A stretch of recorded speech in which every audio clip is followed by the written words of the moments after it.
Good afternoon, everybody. Hope you're having a lovely Tuesday today, another sunny day today, so then get yourselves outside if you can. So today's story is called The Selfish Crocodile, and it's a story written by Faustin and Michael Terry. They're today's authors. So I'll turn over to the back and I'll read you the blurb that tells us a little bit about today's story. It says, every morning a large and very snappy crocodile shouts this selfish message. Stay away from my river, it's my river. If you come in my river, I'll eat you all. Uh-oh. So the animals don't know what to do. So let's see what this story is all about and why is the crocodile selfish. Let's see. Deep in the forest, in the river, lived a large crocodile. He was a very selfish crocodile. He didn't want any other creature to drink or bathe in the river. He thought it was his river. Oh dear, the animals do look scared. Every day he shouted to the creatures of the forest, stay away from my river. It's my river. If you come in my river, I'll eat you all. Uh-oh. So there were no fish, no tadpoles, no frogs, no crabs, no crayfish in the river. They were all afraid of the selfish crocodile. The forest creatures kept away from the river as well. Whenever they were thirsty, they went for miles to drink other rivers and streams. Oh, looking at their faces, they don't look too happy. Got to travel a long way. Every day the crocodile lay on his great big back in the sun, picking his big sharp teeth with a stick. But early one morning the forest was awakened by a loud groaning sound. Something was in terrible pain. The creatures thought it was an animal caught by the crocodile.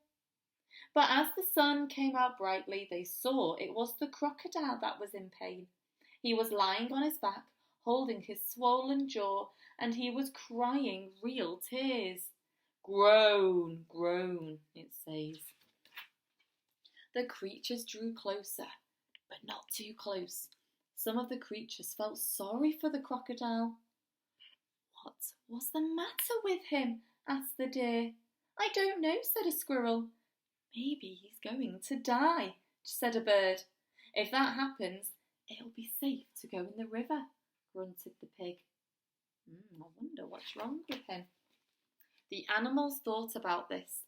They hung from branches, they hung from vines, they buzzed in the air and they shook their heads as they watched the great big crocodile in pain. But no animal tried to help. I think because they're all scared of the crocodile. They don't quite know what to do. Suddenly a little mouse appeared. Sniffing the air, he ran along the crocodile's tail, then onto his tummy. The other creatures stared. Oh, I wonder what he's going to do. Look at that mouse, chattered a monkey. He's either very brave or mad. He's going to be eaten for sure, said an iguana. The mouse crept along the crocodile's big neck and into his open mouth. There was a hush in the forest. I wonder if you can see what the mouse is going to. I wonder if you found it. The mouse got hold of something and pulled and pulled.